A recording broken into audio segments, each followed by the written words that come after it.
Straight Shift with the Car Chick, the podcast that's all about cars, buying, selling, fixing, and driving, and sometimes running fast if you're the car chick. Now, here she is. Hey everyone, and welcome to the Straight Shift. Okay, you're probably going to want to kill me because I know the last podcast I was supposed to do part 2 on the electrified cars, but I interrupted that series to do a podcast on some additional information about what's going on with the manufacturers skimping on some options while they're producing cars. And then I promised I would get back to the electric car thing. Well, I'm sorry, but more information has come up, more things are changing in the market that I really need to get this information out to everyone. So part 2 of electrified cars is getting pushed off again. We interrupt this regular series to talk about what's really going on in the industry because this information is much more timely. I promise I will tell you all about electric cars, but you can't get them right now anyway. So this information is actually more important to get out to you today, mostly because I have been encountering this situation over the last week or so, and I am ready to pull my hair out. So when I am getting frustrated with something, I want to make sure that the information gets out to you guys so that if you're experiencing the same frustration trying to shop for cars, you'll at least understand what's going on and why you're banging your head into the wall. And when I come up with strategies to get around these things or to still find solutions for people, I want to share that with you. Because as much as I would love to work with every single person to buy a car, I just can't. So for those of you that are going to be tackling this on your own, I want to make sure you have the straight shift information about this. So what's going on? What I am seeing is people needing to get a car fast. And getting a car fast during an inventory shortage is not an easy thing to do. A reason a lot of these people are coming to me saying, I need a car by March 1st or I need a car by April 1st is because their employers are now saying, you know, you've been working from home for 2 years now, but the COVID cases are dropping. We're starting to move out of the pandemic into the endemic phase. Life is going to start to get back to normal. We want your butt back in the office.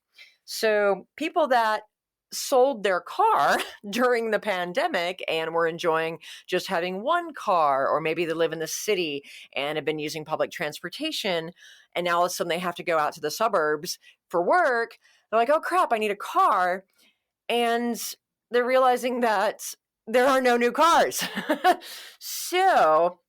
I was getting frustrated with people because I was thinking, come on, guys, there are no cars. Why would you wait till now to say I need a car? But I took a breath and remembered that not everyone lives and breathes this every single day like I do. And sure, there's this information in the news, and I think we're all very jaded to the information that is in the news, you know, after the last several years.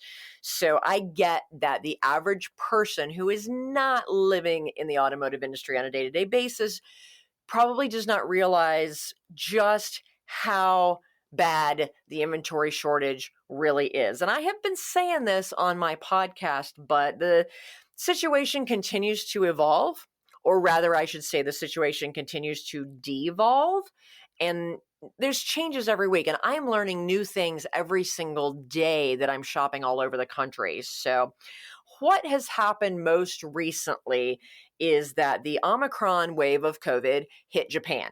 It's been hitting different countries at different times. It hit, Britain back in the earlier fall, and it didn't hit the United States until after Thanksgiving. And so we're now kind of on the downslope of that wave, but it didn't hit Japan until late January. So they're still in the middle of dealing with a huge surge in COVID cases due to Omicron. And that is putting further crimps on the supply chain, particularly in the production of the computer chips. Yep, we're going to say it again. We can't build cars because there's not enough damn computer chips.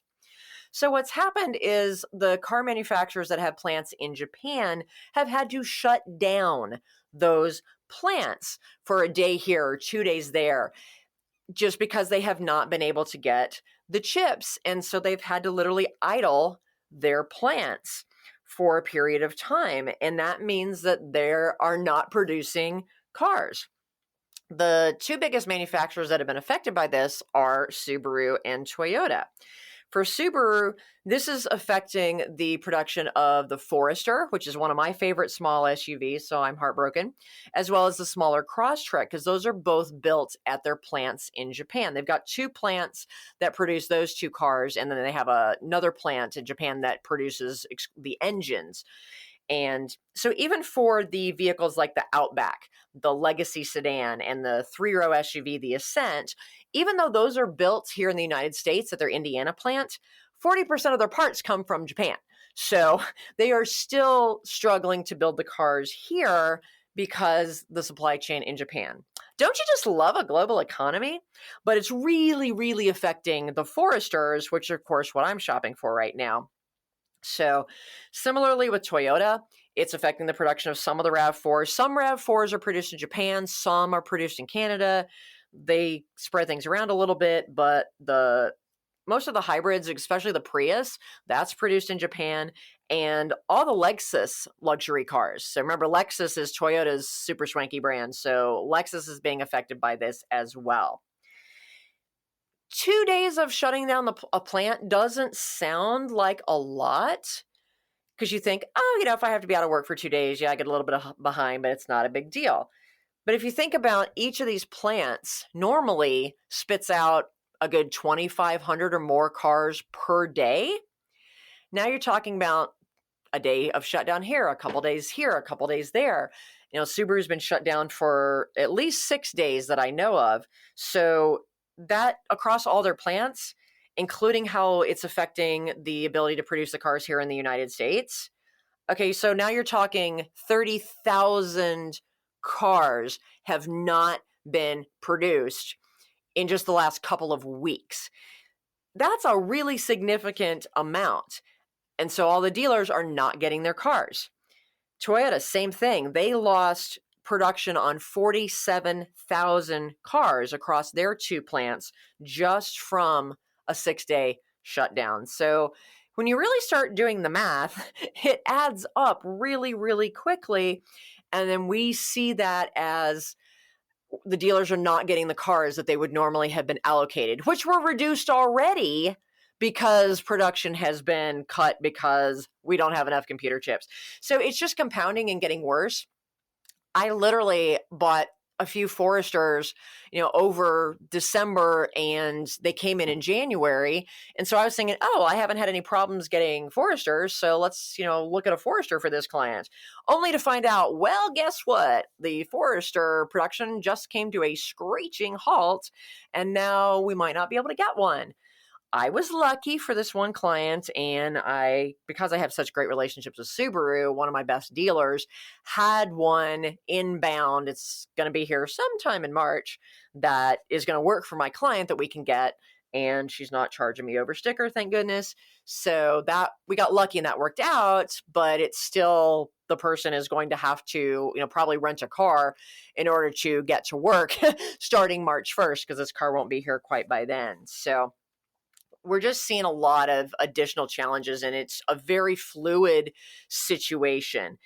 As we move from this pandemic into the endemic phase, which means that this virus just becomes a part of our daily lives, just like regular cold and flu viruses do. And we don't have this massive number of cases. The hospitals aren't overloaded. People aren't out sick from work. Things are going to start to improve, but remember what I've said about the production of computer chips. That is not something that can just ramp up overnight. There is a very long lead time to increasing that type of manufacturing capacity. So again, we are in this for at least another year, probably at least 2 years, with inventory levels of new cars not being anywhere near normal levels. So some other crimps in our style that I have come across this week If you want fully loaded, super swanky, all the bells and whistles, all the luxury features, all the crazy technology, you might not get it. And while I did that podcast a couple of weeks ago, and if you didn't catch that one, go back and listen, it is not just about the manufacturers maybe building the cars without, one or two technology items. GM has, and they did this last July and still have not lifted it. And several other manufacturers did this for a lot of their higher end luxury cars that have a lot of crazy technology that requires a lot of computer chips. They put a 100% full production stop on them. And some are starting to lift that, but others are not.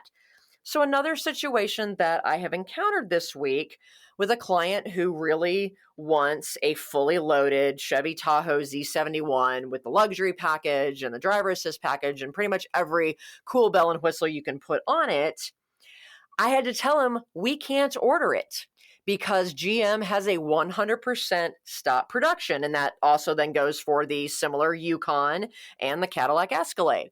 So they've just said, we're not making them. And he was a little confused, understandably so, because he had been told by a dealer, yeah, we can order those. Well, here's what you need to know about that. One, when you call a dealer, you're usually talking to a salesperson, not necessarily the general manager like I'm talking to. A salesperson may not know exactly what's going on with the ordering situation because it's above their pay grade. And they want to tell you, sure, we can order that car for you because they want you to come in. They want to take your deposit. And in some cases, for these really high-end cars, they may be asking for several thousand, up to $5,000 deposits for these cars, not just the usual $500 or $1,000. They want your money. And then they're going to place the order because GM does technically let you enter the order into their production system, where it will sit indefinitely until they lift the stop production. And they don't know when they're going to do that. We don't know when they're going to do that.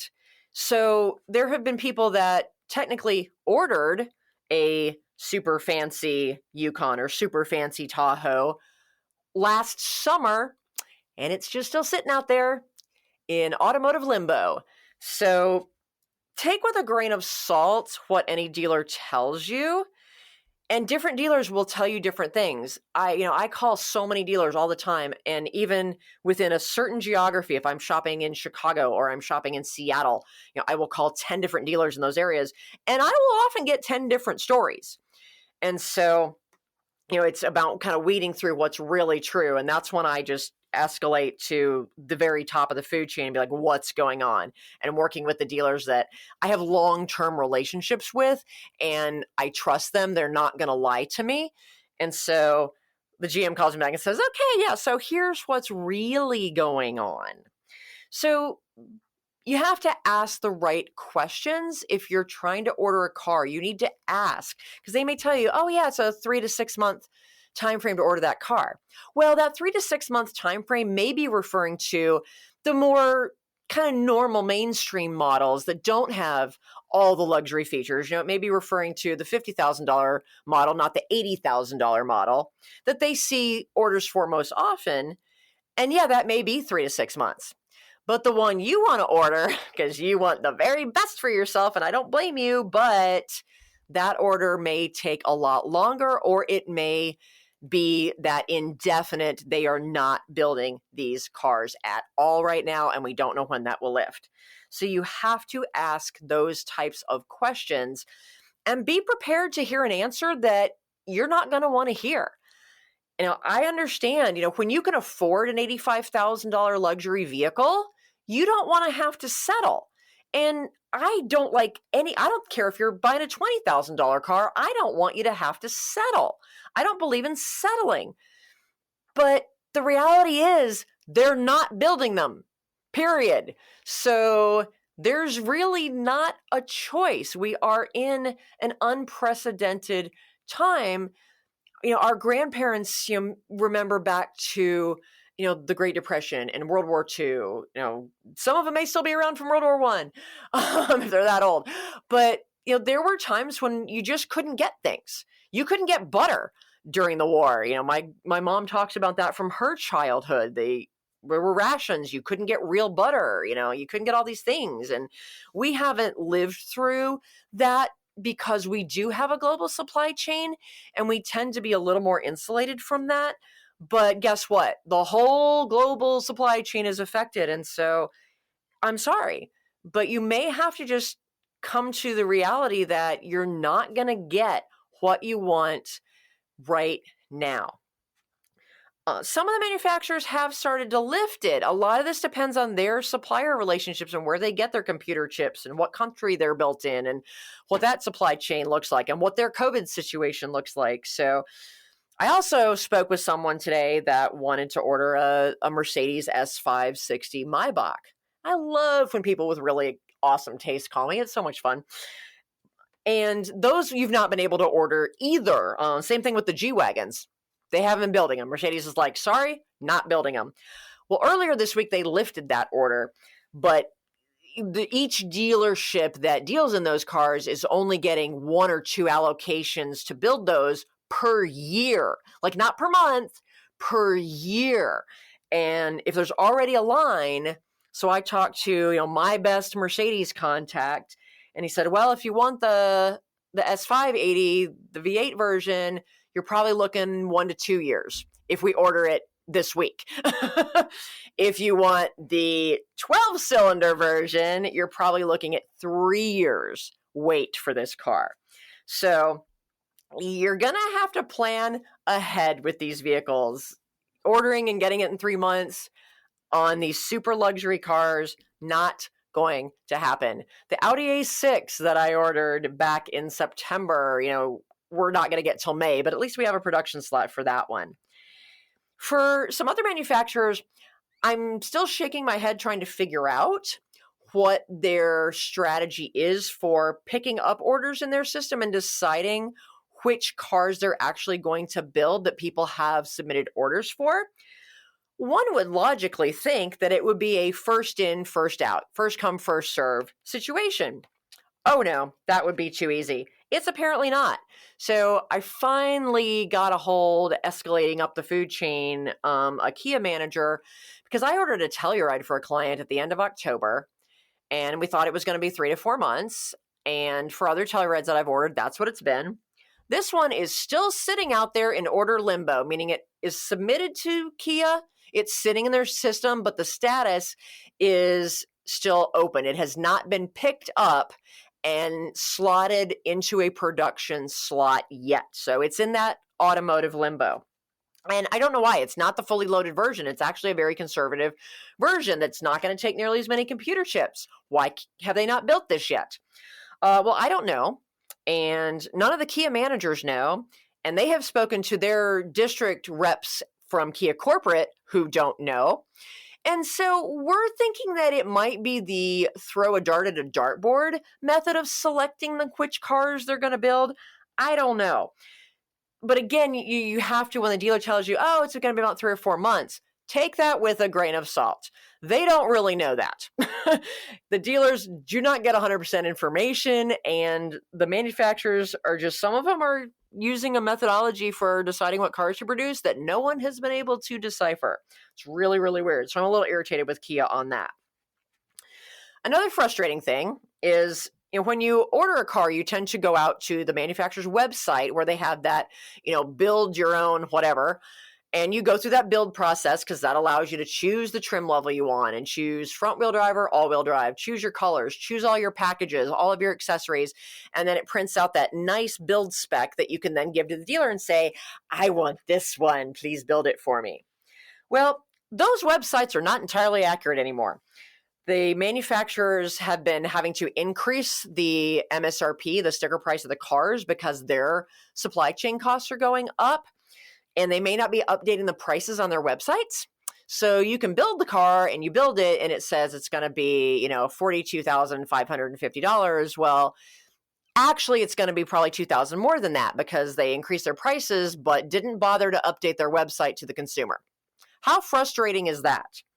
And sometimes they are not updating the options. So you can build it with all the packages, but when the dealer then tries to go in and actually build the order in the manufacturer's system, all of a sudden they're like, oh, nope, you can't order it with that package. Oh, nope, we can't order it with that package. So I'm ordering a Jeep Wrangler Rubicon 392. That's the four-door Wrangler with the Hemi in it and like all the off-roading stuff. It's really cool. It's like an $80,000 Jeep. And fortunately, we can order it, but it's going to take a while. But one of the packages that we built on the website, we couldn't actually order it with that package. Fortunately, it's a wheel and tire package that I don't know why we can't get that, but we can get those wheels and tires aftermarket, probably for less money anyway. So fortunately, my client was like, that's fine. And so we went ahead and submitted the order. But the pricing that we got when we built the order in Chrysler system was a couple $1,000s higher than what it was when we built it on Jeep.com. And I knew it would be, and I warned my client that it would be because I knew Jeep had raised their prices, but they're like 90 days behind in updating their website. And even the dealers I'm working with are so frustrating. They are so angry because it makes them look like the bad guy. Why are you charging me more than what it is on the website? The website says I can have it for this. Well, the website is wrong. So be mad at Jeep. Don't be mad at the Jeep dealer. They are just as frustrated. So be aware that if you build it out on whatevercarmanufacturer.com, you may not get that exact build, and it may be more money than what they say it is because they're not updating their damn websites. How difficult is that, people? Come on. And another thing that I am finding, and this is very inconsistent, and it varies by dealership. One of my strategies has been, if we can't find the car in your area or the dealers in your area are being jerks and charging bazillions of dollars over sticker, well, let's look outside your geography and maybe buy it, one state over and then ship it in and still save money. Some dealers are not selling outside their geography anymore. And in some cases, there are some restraints from the manufacturer. So, for example, Subaru, the manufacturer has said, you can sell, 3 or 4 cars a month outside your franchise area. Because remember, these are franchises, and so there are certain agreements. And the franchise agreements are radically different between the different manufacturers. So Subaru is telling its dealers, you can sell, 3 or 4 cars outside your geography every month, and we're okay with it. But if you sell any more than that, then we're going to penalize you, and you have to pay a penalty of $500 per car for doing that. And of course, the dealers are really mad about that because they're like, look, the situation is really, really bad, and people are willing to fly in from across the country just to get the car. Everybody's just trying to get a car. Don't penalize us, because then that penalizes the customer. So, that's a Subaru thing. Sometimes it is not something from the manufacturer, but that dealership principal, the person who owns the dealership or dealership group has said, you're not allowed to sell outside the state. We're only going to sell locally, or we're only going to sell within our state because we're trying to keep the inventory with our local customers who are then going to come to us for service. When a dealer sells outside their geography, that's just a sale, and they're probably never going to see that person again. Dealers really do want to try and establish a relationship so that you come back for service and future sales, etc. And so they're trying to keep that inventory for the people in their local area that they have a chance at a long-term relationship with. I totally get that. So some dealerships will sell to you if you're out of state, some will not. I had that situation with this Jeep that I'm ordering out in Seattle. I'm buying it from the Tacoma dealer because all the dealerships in Seattle were trying to charge, anywhere from $5,000 to $10,000 over sticker to place this order, and not going to do that. So the nice Tacoma dealership said, yeah, we'll order it for you at MSRP, no problem. But is your customer in Washington State? Because we're not allowed to sell cars outside of Washington State. I'm like, yeah, he's just up in Seattle. It's no problem. We're all good to go. So be aware of that as you're shopping around and you're looking outside your geography. You may find out that I'm sorry, we're not allowed to sell cars outside our geography, and they just can't sell the car to you, even though if they could, you could get a really, fair deal in this market. Some good news is that, as I said, some of these dealers are charging ridiculous amounts of money over MSRP. Well, Ford and GM have caught on to this, and some of their dealers were really being some of the biggest buttheads about it. And they issued a memo the beginning of last week from literally the CEOs of Ford and GM. And the memos went out to all their franchise dealers and says, if we catch you selling a car over MSRP, we will pull your franchise. That is huge, huge news. Now, it doesn't stop the dealers from maybe putting an accessory package on the car and still, squeezing a few more $1,000s out of you, but at least you're getting something in return. It's not just we're marking up the car because we can. And hopefully now that Ford and GM have laid down, put their hammer down on that, I hope Chrysler will follow. I hope some of the other manufacturers will also follow suit. But it's amazing to me how a lot of the manufacturers don't realize that this is happening. So again, I know a lot about what goes on internally at Subaru because I have so many strong relationships at many different levels in that company. And I know that there are certain dealers who are charging just MSRP. They're playing by the rules. They're not being jerks. When they see other dealerships price gouging, they report that dealership to the manufacturer, like, hey, do you know what this guy's doing? I mean, they're being, total tattletales, but I don't blame them. They should be tattletaling on the dealers that are charging over sticker. And so the manufacturer's like, what? They act surprised and appalled. It's like, really? Are you not paying attention to what your franchisees are doing? Like, just don't even act surprised. You should be staying on top of this. That's your job as the franchisor to protect your brand. And that's really what it has come down to with the memo from Ford and GM. And I'm not going to read that because I don't really feel like I have the right to read an internal memo, even though I have seen it. But it basically said, it looks bad for our brand that you're price gouging. I understand the market. Everybody's trying to make money, but the reality is the dealers are making money hand over fist right now. They are making more money right now on less cars than they ever have. So I have no sympathy for the ones that are charging over sticker. They want to charge sticker in this market, fine. That I get. But over sticker ticks me off. And it's also, ticking off the corporations now because they're realizing this is, in the grand scheme of things, this is going to hurt our brand image because people are going to remember that the dealership, the Ford dealership down the street or the GM dealership down the street or whoever it was charging over sticker for these cars. And in long term, people are going to remember, I remember they did that during the pandemic, so I'm not going to buy that brand anymore. I'm going to go over here to this other brand. So I think it really is a brand management decision, and I highly encourage the other manufacturers to follow suit and very quickly. But at least your GM dealers, your Chevy, GMC, Buick, they are not allowed to do that anymore, nor is Ford Lincoln. So that helps. If you do order a car from them, it'll be at sticker. It's not going to be over. And if you do find a dealer trying to charge you over sticker, remind them of that memo and go ahead and call that customer service number on the manufacturer's website and report that dealership. All right, I'm going to take a really quick break. And when we come back, I'm going to give you some of my strategies that I'm using with my clients right now. If you do need a car quickly, because maybe you have to go back to the office, I'm so sorry.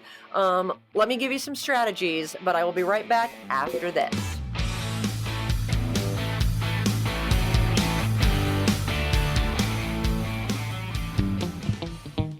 Do you hate car shopping?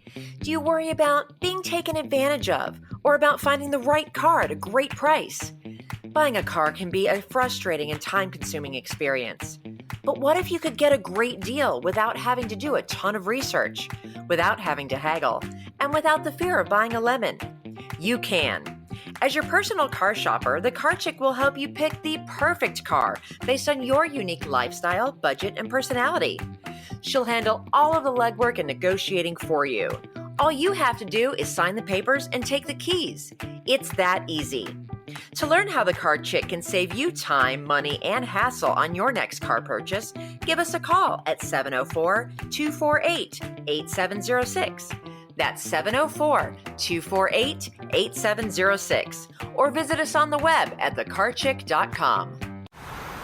Where the rubber meets the road. Nice to meet you. Love your asphalt. Hey, nice treads. It's Straight Shift with the Car Chick.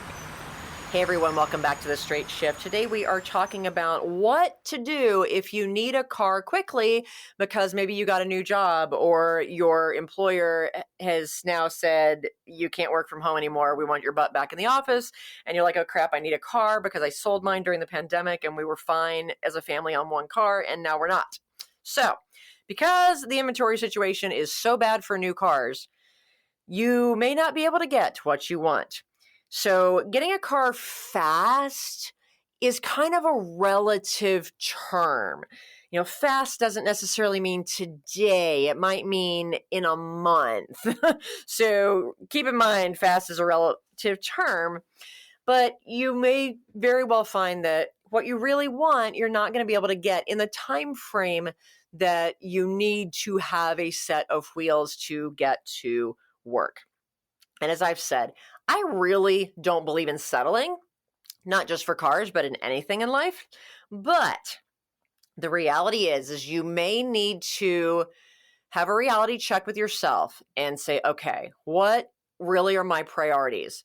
You know, getting to work, I need wheels and I need wheels fast. And there is a very limited supply of wheels out there, or, do I really need these features, or can I live without them because we're just not living in a normal world? And, I don't really need the massaging seats. It would be really nice when commuting in traffic, but I can live without that. So have a very serious talk with yourself on what you truly, truly need.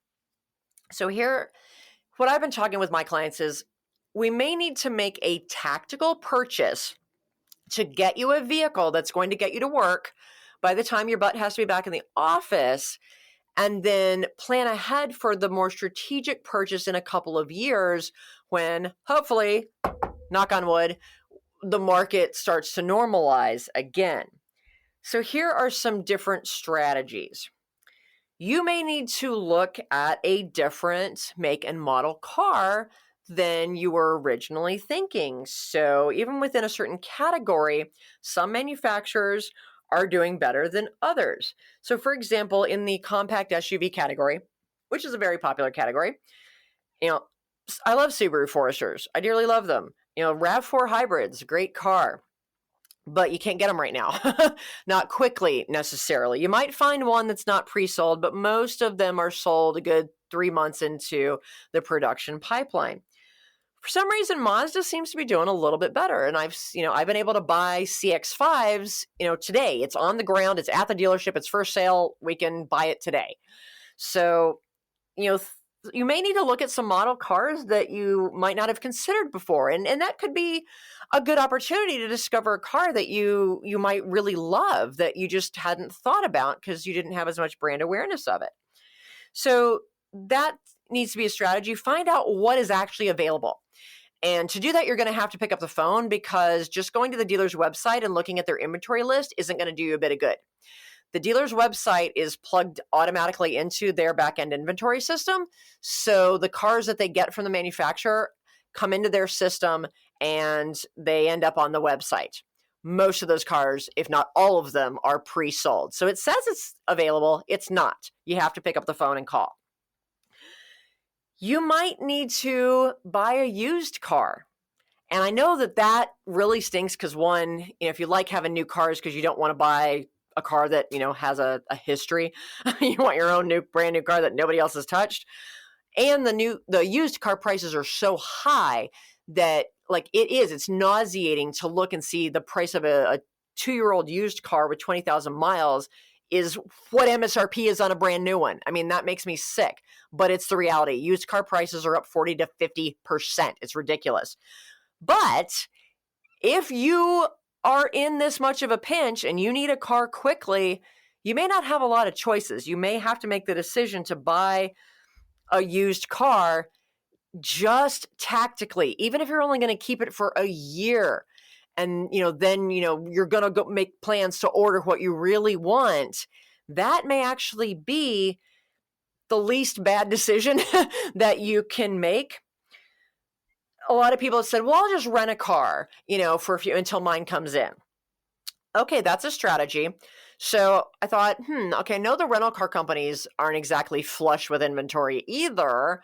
And renting a car is expensive anyway. So I thought, okay, well, what is it to rent a car for a month or for multiple months? Can you even do that right now? I mean, I've had long-term rentals before back, 100 years ago in my corporate America um, project management consulting life.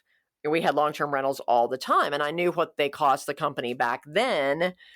But what is it in this environment? So I picked up the phone and called the people over at Enterprise today. And yes, they do have long-term rentals. You can rent, month to month, and you do get a discount when you have a monthly rental. And so a monthly rental starting tomorrow through a month on a basic Ford Escape, not like a total, like Mitsubishi Mirage Econobox, but a little Ford Escape, nothing fancy, $2,200 a month. So if you're thinking you're going to rent a car for a few months until the one you ordered comes in, you might want to check some prices first because, you are better off buying a less expensive used car and even paying the taxes and the DMV fees and then reselling it in 6 months. You may actually lose less money doing that than if you pay $2,000 a month to rent a little car that might not even suit your needs, that might not fit your family. So, just saying, oh, I'll just rent for a while. You really need to do some research and some math there because that is financially probably not a good idea. And don't think that the dealer is going to give you a loaner car. They wouldn't do that in a good market. And they don't have any loaners right now for the most part because they're selling those.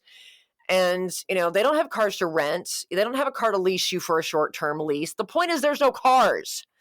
So, the rentals are extraordinarily expensive, although it was all I could do to not to laugh at the poor agent. It's not her fault what the price is, but literally when she said $2,200 to rent a Ford Escape for a month, it was all I could do not to just bust out laughing because that would have been rude. But I hung up the phone and I busted out laughing. So, that may not be a reasonable option. Now, you might be able to, if you only have to go into the office a day or, 1 day a week or 2 days a week, just renting for those 2 days, that's still going to add up. And it's the inconvenience of then, every week you've got to go to the rental car agency and, get the car, although Enterprise will often bring it to you. But, there's some logistics and paperwork and, doing that every single week, that's going to get old for a while. If you live in a city that Turo is, or those types of, renting a car from a normal person versus a rental car company, we don't have a lot of that in Charlotte. So I'm not as educated on it, but I have looked at it. Even that is going to get expensive and there's logistics involved. So, is it actually cheaper to Uber back and forth to the office for those 2 days a week? It might be. You might have to look at some of those different strategies or even, hey, your brother's got an extra car or, do you have seriously a family member or a friend that you can say, hey, can I rent this car, borrow this car from you for a few months until mine comes in? You'll find out how much they actually love you. So you need to have a plan B in place if your heart really is set on ordering that new car, yet you need something quickly because you have to go back to the office or for whatever reason you need wheels now.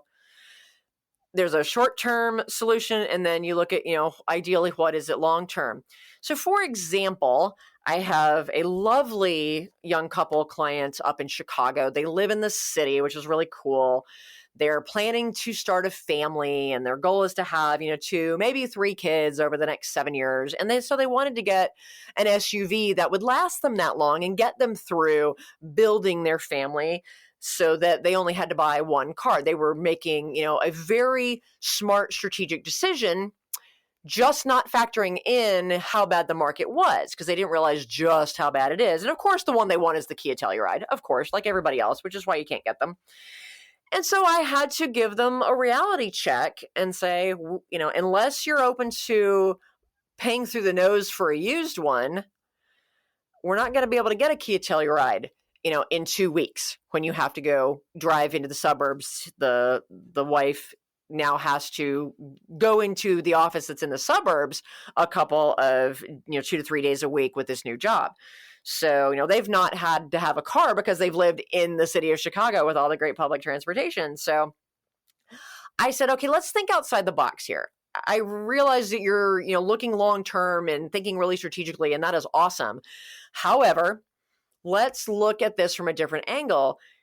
You're not planning to have 3 kids right away. And unless you get pregnant with triplets, which, okay, could happen, hopefully not, you're planning to have 1 kid in the next year or 2. Why don't we look at a smaller SUV that will, get you through 1 kid, maybe even into 2 kids, and, do what you need it to do. It will hold its value well so that in 2 years, when the market is hopefully better and we can actually get you a Kia Telluride, we'll be able to sell this car, and, it will have served you well for the amount of money that you have paid for it, during that time of use. And, or we can look used. Here are 2 choices.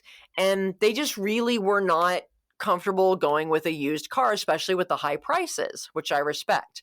And so they were open to my idea. And this is where we were able to find a Subaru Forester Sport, which has a lot of the cool orange accents and is just a little bit cooler because they really wanted that cool factor. And that's going to work for them. And they like it. I didn't want them to buy a car that they didn't like, that they hated. The first thing I did was say, hey, you like the Telluride, the Hyundai Palisade is underneath essentially the same car, just the styling is different and it rides a little different. And I can get Palisades all day long, but not the Telluride. And they just didn't care for the styling of the Palisade. And I don't want anybody to drive something that they hate. So fortunately, we were able to settle on the Forester that they really like. Even though it's not nearly as fancy as what they wanted, they realized, okay, the situation is not normal. This is the best decision for us, knowing what our financial plans are and our family plans are. And I think they made a really good decision. And, we're going to be able to get that Forester, hopefully within the next 3 to 4 weeks. It's due in the beginning of March. So fingers crossed. So that's just an example of how we had to take a step back and shift our thinking to a totally different tactical solution, because the strategic desire, the strategic plan was not going to happen in the time frame that they needed it to happen. So kudos to them for being open to thinking outside the box and being open to my suggestions. And I think it's going to work out really great for them in the long run. So I hope this information has been helpful to you. If you find yourself in this situation where suddenly you're going to have to start going back to work, I can't even imagine having to commute in traffic and go into an office anymore. Been working from home for over 20 years, so I'm just not going to happen in my world. But if it's going to happen in your world and you need a vehicle to do that, I hope this information has been helpful to you. And good luck getting into a car. There are cars out there. It just may not be the car that you really want. It may not be your first choice, and you may need to, I'm not going to call it settle. I refuse to call it settle. You may have to make a tactical decision in order to keep the long-term strategic goal and plan in mind, because we are not living in normal times. So folks, I promise I will get back to the whole series on electrified cars, but I thought this information was more important to get out right away. Again, if you have any questions, you're always welcome to reach out to me via my website, thecarchick.com. I am going on vacation in early March, thank goodness, but my wonderful assistant, Wendy, will always be there to book a car chat appointment for when I get back, and we're always happy to give you advice, even if that advice is, you need to keep what you have right now, or you need to buy out your lease. I am always going to give you the honest truth. And if I really feel that what you want to do is just not in line with the current market and you are best to keep what you have, I will tell you how to do that if you need to buy out your lease. But I'm going to tell you that I'm not going to work with people that I'm not able to add a ton of value to. If it's something where I think, you just need to call the dealer, like with this Maybach person, I'm like, I don't think I can add a lot of value. Here's my contact at this dealership. Here's the reality of the situation. They'll take good care of you. That's what I'm going to do. I'm always going to do what's in the best interest of the people that call me. because I just believe in the full integrity. We don't have enough integrity in this industry, so that's what I'm going to bring to the table. But if you do have questions and I do feel that I can help you and you just don't want to deal with this whole thing, you are more than welcome to give me a call, and we will look at what work we have on our plate, and if we have to put you on a wait list, we'll put you on a wait list. If we have room, we will definitely be excited to work with you. So thanks, folks. Drive safely. I'm out of here. The Straight Shift Podcast is copyright LeeAnn Shattuck, The Car Chick, 2017. All views expressed by guest and or co-hosts are those of the guest and or co-hosts, and not necessarily those of LeeAnn Shattuck or The Car Chick.